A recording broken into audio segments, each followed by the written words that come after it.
வலையொலி அன்பர்களுக்கு வணக்கம். இன்னும் ஒரு பதிவிலே உங்களை சந்திப்பதில் மகிழ்ச்சி. இன்றைய பரஞ்சி பார்வையாக கூட கடந்த சில வாரங்களாக திரைப்படத்துறையிலே எனது வாழ்க்கையை அமைத்துக் கொள்ள வேண்டும் என்பதற்காக நான் எடுத்த முயற்சிகள் பற்றியும் அதற்கு கிடைத்த பலாபலன்கள் பற்றியும் பார்த்து கொண்டிருக்கின்றோம். அந்த வகையிலே லண்டனிலிருந்து புறப்பட்டு தமிழகம் சென்று அங்கு மக்கள் திலகம் எம்.ஜி. ராமச்சந்திரன் அவர்கள் எனக்கு தந்த அந்த தொழில் அடையாறு திரைப்படக் கல்லூரியின் தொலைக்காட்சி பிரிவிலே ஒரு பயிற்றுனராக வேலை செய்ய எனக்கு சந்தர்ப்பம் தந்து தமிழகத்திலே நான் காலூன்றுவதற்கு வழிகாட்டி விட்டார். திரைப்படக் கல்லூரியிலே எனக்கு கிடைத்த நண்பர்கள் பற்றி பார்த்திருந்தோம். அந்த திரைப்படக் கல்லூரியில் வேலை செய்து கொண்டிருந்தாலும் எனது கனவு அந்த திரையுலகம் பற்றியே எண்ணிக்கொண்டிருந்ததும் அதற்கு யாரை சந்திக்கலாம் என்று எண்ணிக்கொண்டிருக்கையிலே எனக்கு கிடைத்த அந்த ஒரு வெளிப்புற படப்பிடிப்பு தளத்தில் கிடைத்த சுவாரஸ்யமான அனுபவங்கள் பற்றி இந்த வாரம் உங்களுடன் பகிர்ந்து கொள்ளலாம் என்று சொல்லி எண்ணுகிறேன். முன்பு கூறியது போல நான் அங்கு சென்றிருந்த வேளை நத்தார் புது வருட காலம். அந்த வேளையிலே எனது நத்தார் தினத்தை கொண்டாடுவதற்கு நான் எடுத்துக்கொண்ட விடயம் என்னவெனில், லண்டனில் இயந்திரவியல் டிப்ளோமா செய்து கொண்டிருந்த வேளையிலே தமிழகத்தில் இருந்து ஜோர்ஜ் மலியாக்கள் என்று சொல்லி ஒரு நண்பர் வந்து என்னுடன் இணைந்து கற்றுக்கொண்டிருந்தார். அவர் ஒரு மலையாளி, ஆனாலும் தமிழ் நன்றாக பேசுவார். அவர் ஒரு கிறிஸ்தவ தேவாலயத்தில் பாதிரியராக இருந்தார். அவர் லண்டன் வந்து இயந்திரவியல் கற்றபோது எனக்கு அறிமுகமானார். சென்னை வரும்போது தன்னிடம் கட்டாயம் வர வேண்டும் என்று அன்பாக வேண்டிக் கொண்டார். நான் சென்னை வந்திருப்பது அவருக்கு தெரியாது.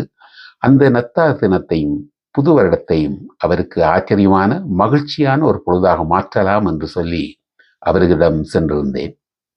என்னை கண்டதும் மிகவும் சந்தோஷப்பட்டார். தனது வேண்டுகோளை மதித்து நான் அங்கு வந்திருந்ததாக. அங்கு என்னை போன்று பல நண்பர்கள் வந்திருந்தார்கள்.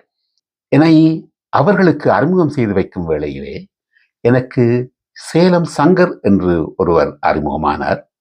அவர் என் போன்று அந்த திரைத்துறையிலே தான் பங்களிக்க வேண்டும் என்ற அந்த ஆவலை போக்குவதற்காக அமீர் ஜான் என்ற திரைப்பட இயக்குனருடன் இணைந்து அன்று திரைப்படப்பிடிப்பில் இருந்த நெஞ்சத்தை அள்ளித்தார் அந்த திரைப்படத்தின் படப்பிடிப்புகள், முக்கியமாக வெளிப்புற படப்பிடிப்பு சென்னையில் நடந்து கொண்டிருப்பதால் அங்கு என்னை வர சொல்லி ஒரு அன்பான அழைப்புதலையும் எனக்கு கொடுத்தார்.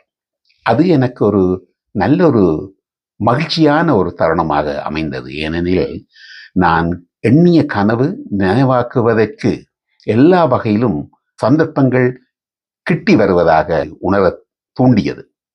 இதை பார்க்கும் பொழுதுதான் நாங்கள் எவ்வளவுதான் முயற்சிகள் எடுத்தாலும், வாழ்க்கையில் வெற்றியடைய வேண்டும் என்று சில துறைகளை தேர்ந்தெடுத்தாலும் அந்த துறைகளிலே நாங்கள் வெற்றி பெறுவதற்கு எமக்கு எவ்வளவு கடுமையான உழைப்பும் விடாமுயற்சியும் தேவையோ, அதே வேளையிலே நிச்சயமாக இந்த பிரபஞ்சம் எங்களுக்கு அந்த துறையில் வெற்றி பெறுவதற்கு வழி அமைத்து தந்திருக்க வேண்டும் என்பதை நான் உணரத் தொடங்கினேன். ஏனெனில் நான் லண்டனில் இருந்து தமிழகத்தில் சென்ற நாள் முதல் எனது எண்ணங்களை நிறைவேற்றுவதற்கு எல்லாம் கைகூடி வந்தமை எனக்கு அதை உணர பண்ணியது. அதுபோன்றுதான் நீங்களும் உங்கள் வாழ்க்கையில் வெற்றி பெற வேண்டும் என்று உழைத்து கொண்டிருந்தாலும் உங்கள் எல்லோருக்குமே என் போன்று அந்த துறையிலே நாங்கள் எதிர்பார்த்தது போல் அந்த துறைகளில் வாழ்க்கை அமையாவிட்டாலும் ஏதோ ஒரு வகையிலே எடுக்கும் முயற்சிகள் எங்களுக்கு நிச்சயமாக மன நிறைவை தரும்.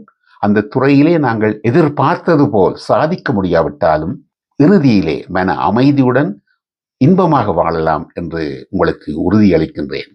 அந்த வகையில் அந்த நத்தார் புது வருட கொண்டாட்டத்தை முடித்து கொண்டு நான் சென்னை திரும்பினேன்.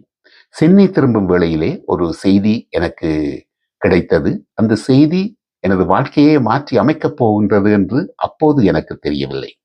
அந்த செய்தி என்னவெனில், இலங்கையிலே வாழ்ந்து கொண்டிருந்த எனது பெற்றோருக்கு பொருளாதார ரீதியாக உதவி கொண்டிருந்தவர் எனக்கு நேர மூத்த அண்ணன் யோகேஸ்வரன், யோகா என்று சொல்லி அழைப்போம். அவர் நைஜீரியாவிலே ஒரு ஆசிரியராக கடமையாற்றிக் கொண்டிருந்தார். நைஜீரியாவில் அப்போது ஜனாதிபதியாக இருந்த ஷகாரி என்பவரை கைது செய்த பின் இராணுவம் அந்த அரசை கைப்பற்றி அங்கு ஆட்சியை ஆரம்பித்திருந்த அந்த செய்தியும் கிடைத்தது. ஆனால் நான் அது பற்றி ஒன்றும் பெரிதாக சிந்திக்கவில்லை. அங்கு வழமை போல் நான் அடையார் திரைப்படக் கல்லூரிக்கு சென்று அங்கு இருந்த எனது நண்பர்களுடன் புதிய பாடத்திட்டத்திற்கான அந்த வேலைகளில் ஈடுபட்டிருந்த வேளைகளில் அடையாறு திரைப்படக் கல்லூரி பரபரப்பாக தொடங்கியது. அந்த வேளையில் எனக்கு புதிதாக அறிமுகமான நண்பர் சேலம் சங்கர் அவர்கள் கேட்டுக்கொண்டது போல் சாந்தோம் கடற்கரையிலே அமைந்திருக்கின்ற தேவாலயம் மற்றும் அங்கு இருந்த ஒரு பாடசாலைகளில் அந்த வெளிப்புற படப்பிடிப்பு நடப்பதாக கூறி என்னை இங்கு வந்து சந்திக்குமாறு கேட்டிருந்தார். ஒரு ஞாயிற்றுக்கிழமை காலையிலே அங்கு நான் சென்றிருந்தேன். அமீர் ஜான் அவர்கள் கே பாலச்சந்தரிடம் உதவியாக இருந்தவர் இப்பொழுது தனியாக திரைப்படங்கள் இயக்க ஆரம்பித்திருந்தார்.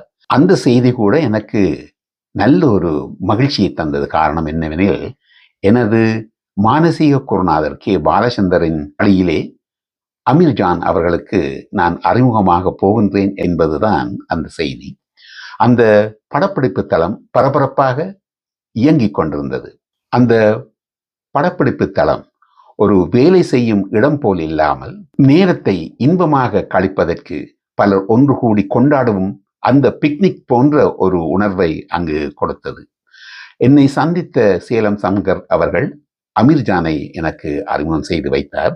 அதைத் தொடர்ந்து கதையின் நாயகர்களில் ஒருவர் மைக் மோகன் என்று சொல்லி உங்களுக்கு தெரியும்.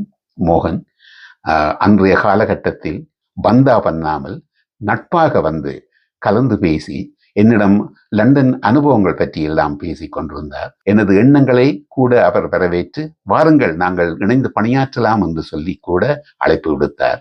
இன்று கூட மோகன் அவர்களது ஹரா என்று சொல்லி ஒரு திரைப்படம் வெளிவந்திருக்கின்றது. அதற்காக அவர் பல பேட்டிகளை கொடுத்து கொண்டிருக்கின்றார். அந்த பேட்டிகளில் எவ்வளவு அமைதியாகவும் பண்பாகவும் தான் ஒரு கதாநாயகன் என்ற அந்த விடயத்தை தலைக்கெடுக்காமல் கண்ணியமாக நடக்கின்றாரோ அதுபோல்தான் அன்றும் அந்த மோகன் எனக்கு காட்சியளித்தார். அவருடன் இன்னும் ஒரு நடிகர் நரேன் என்று அவரை உங்களுக்கு தெரிந்திருக்கும். ஏனெனில் அவர் இன்று தெலுங்கு பட உலகிலே முக்கியமான ஒரு நாயகனாக நடித்துக் கொண்டிருக்கின்றார். அவர் அன்றைய காலகட்டத்தில் நாங்கள் சிறுவனாக இருந்த காலத்திலே பிரபலமாக இருந்த ஒரு பாடல் இழந்த பழம் என்று சொல்லி அநேகமாக என் வயதை ஒத்தவருக்கு அந்த பாட்டை பற்றி தெரிந்திருக்கும். பாடி நடித்தவர் விஜய நிர்மலா என்று சொல்லி ஒரு நடிகை. அவரது மகன்தான் நரேன். அவர்தான் மத்திய கதாநாயகன். மற்றும் எனக்கு அறிமுகமானார் எனக்கு பிடித்தமான கவியரசு கண்ணதாசன் அவர்களது ஒரு மகன் கண்மணி சுப்பு என்று சொல்லி அவர் அந்த படத்துக்கு கதை வசனம் எழுதி கொண்டிருந்தார். மற்றும் கணேஷ் பாண்டியன் என்று சொல்லி ஒரு ஒளிப்பதிவாளர், சிவாஜி கணேசன் நடித்த வெள்ளை ரோஜா திரைப்படத்தின் ஒளிப்பதிவாளரும் அவர்தான். அன்று மிகவும் பிரபலமாக இருந்தார். இப்படி பலதரப்பட்ட திரை வல்லுநர்களை வைஜி மகேந்திரா அங்கு நடித்துக் கொண்டிருந்தார். அவர் கூட அறிமுகமானார். அப்படிப்பட்ட பலரை எனக்கு அறிமுகம் செய்து வைத்த சேலம் சங்கர் அவர்கள் விரும்பினால் தங்களுடன் வந்து அந்த குழுவில் இணைந்து பணியாற்றலாம் என்று சொல்லிக்கூட எனக்கு அன்பு கட்டளையிட்டார். அந்த வகையில் எனக்கு மிகவும் மகிழ்ச்சியான ஒரு விடயமாக அந்த சந்திப்பு இருந்தது. திரைப்பட தளத்தில் எந்த வகையிலே அங்கு எல்லோரும் பணியாற்றி கொண்டிருக்கின்றார்கள். ஆனாலும் நான் லண்டனில் கல்வி கற்ற போது கிடைத்த அனுபவமும் தமிழ் திரையுலகில் தமிழ் திரைப்பட கல்லூரியில் கிடைக்கின்ற அனுபவமும் வேறு விதமாக இருந்தது. அவை பற்றி சந்தர்ப்பங்கள் வரும்போது உங்களுக்கு தெரியப்படுத்துவேன். அந்த வகையிலே அந்த நாள் மிக சிறப்பான நாளாக அமைந்தது. எனக்கும் நான் வந்த காரியம் கைகூடப் போகின்றது என்று சொல்லி நம்பிக்கையை தந்தது. அடுத்து வாழ்க்கையில் ஒரு திருப்பம். நான் எனது கனவை நனவாக்குவதா அல்லது எனது குடும்பத்தை பற்றி யோசிப்பதா என்று முடிவு எடுக்க வேண்டிய நிலைமை உருவானது. அந்த முடிவு என்னானது, ஏன் அந்த முடிவை எடுக்க வேண்டி வந்தது என்று அடுத்த பதிவிலே உங்களுக்கு சொல்லுவேன். நல்லது நேயர்களே, இதுவரை நேரமும் எனது எண்ணங்களையும் அனுபவங்களையும் உங்களுடன் பகிர்ந்து கொள்ள சந்தர்ப்பம் தந்தமைக்கு நன்றி கூறி, வாழ்க்கையில் நாங்கள் எந்த ஒரு முயற்சியை எடுத்தாலும் அது எங்களது முயற்சியாக இருந்த போதும் அந்த முயற்சி கைகூட வேண்டுமாக இருந்தால் பிரபஞ்சம் எங்களுக்கு அதுதான் வாழ்க்கையாக தந்திருக்க வேண்டும். அந்த வகையில்தான் இன்று திரையுலகிலே பலர் நல்ல நிலையில் இருக்கின்றார்கள், பலர் வாழ்க்கையில் வெற்றி பெற முடியாமல் தவிக்கின்றார்கள். ஆனாலும் நாங்கள் செய்ய வேண்டியது நிச்சயமாக முயற்சிகள் எடுக்க வேண்டும். அந்த முயற்சி வெற்றி தருகின்றதோ இல்லையோ, அது வெற்றி பெற்றால் மகிழ்ச்சி, தரவில்லை என்றால் எங்களுக்கு மன நிம்மதி, மன அமைதி கிடைக்கும். ஏனெனில் நாங்கள் முயன்றோம் என்று சொல்லி. அந்த வகையில் நாங்கள் எல்லோருமே மகிழ்ச்சியாக வாழ வேண்டும். போதும் என்ற மனமே புன் செய்யும் மருந்து என்று சொல்லி வைத்திருக்கின்றார்கள். அந்த வகையிலே நாங்கள் கிடைப்பதை வைத்துக்கொண்டு மகிழ்ச்சியாக வாழ முயற்சிப்போம். மற்றவர்களையும் மகிழ்ச்சியாக வாழ்வதற்கு எம்மால் ஆன உதவிகளை செய்வோம் என்று கேட்டுக்கொண்டு இன்னும் ஒரு பதிவிலே உங்களை சந்திக்கும் வரையில் நன்றி கூறி விடைபெறுகின்றேன். வணக்கம்.